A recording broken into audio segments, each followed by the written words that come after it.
মাননীয় প্রধানমন্ত্রী আর মাননীয় স্পিকার কথাটা এ থেকে আমরা বাদ দিতে পারি না? আমার কেন জানি মনে হয় যে এই মাননীয় কথাটা থেকেই কিন্তু সমস্ত অটোক্রেসির জন্মটা বোধহয় হয়। আমি আমার অভিজ্ঞতা থেকে বলছি, আমি কিছু দিনের জন্য অর্থমন্ত্রী ছিলাম, মানে প্রতিমন্ত্রী ছিলাম আমাদের দেশের বেগম খালেদা জিয়ার সরকারের সময়।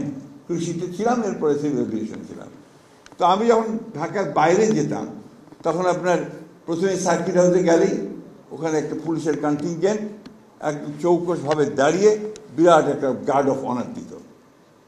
আর সঙ্গে সঙ্গে আমার মনে হচ্ছে যে আমি একটা কেটা একটা বিরাট কিছু, যে আমাকে আপনার সেলুট দেওয়া হচ্ছে। এই যে ধারণাটা, এই ধারণাটা কিন্তু আমাকে একটা ভিন্ন জগতে নিয়ে যায়। 1971 সালে স্বাধীনতা যুদ্ধের সময় আমি যখন পাকিস্তান সেনাবাহিনীর অত্যাচারে টিকতে না পেরে ভারতে চলে গেলাম, এবং ইসলামপুর বলে একটা আপনার পশ্চিম দিনাজপুরের একটা সাব ডিভিশন আছে, সরি আমার একটা হাত পা খুব নাড়াচাড়া করছে, তো যে কারণে এইগুলো পড়ে যায়। তো ওই সময় আমরা আপনার পালিয়ে যখন ভারতে চলে গেলাম, তখন তো কোথাও রাতে শোবো কোথায়, থাকবো কোথায়, খাবো কি, সব কিছুই সমস্যা। তো আমাদের একজন সুরি, তিনি দয়া করে আমাদেরকে একটা সাইকেল স্টোরের পেছনে জায়গা করে দিলেন। একটা আপনার আলমারি করে রাখা আছে, তার পেছনে একটু জায়গা, একটা মানুষ বড়জোর লম্বা হয়ে শুতে পারে। তো সেইখানে আপনার আমরা রাত্রে থাকার ব্যবস্থা হলো, প্রথম দিকের কথা বলছি।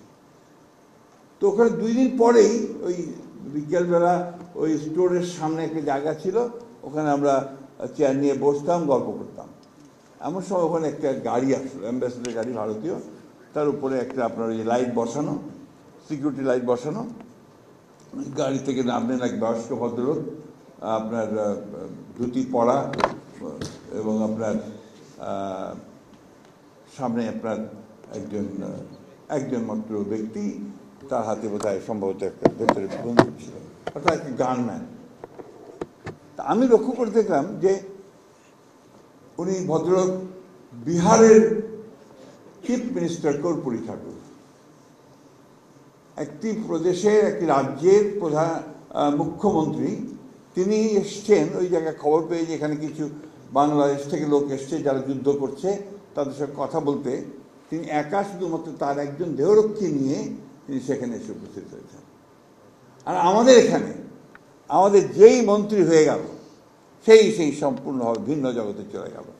তার সেলিউট, তার বাঁশি, গাড়ির সামনে একটা গাড়ি, পেছনে আরেকটা গাড়ি, এই যে মানসিকতাটা তৈরি হয়, এই মানসিকতাটা কিন্তু আমাকে ধীরে ধীরে ওই ডিক্টেটরের দিকে নিয়ে যায়। আমি কথাটা সেই জন্য বললাম যে মাননীয় কথাগুলো বাদ দিয়ে কথা বলতে বললে ভালো, মিস্টার স্পিকার, প্রাইম মিনিস্টার বললে কিন্তু যথেষ্ট হয়, তাই না? আমরা মনে হয় যে আমাদের নতুন ছেলেরা এই বিষয়টা চালু করবে, তাহলে আমি মনে করবো যে অন্তত একটা বিষয়ে আমরা আমাদের কালচারের একটা জায়গাতে পৌঁছতে সক্ষম হব।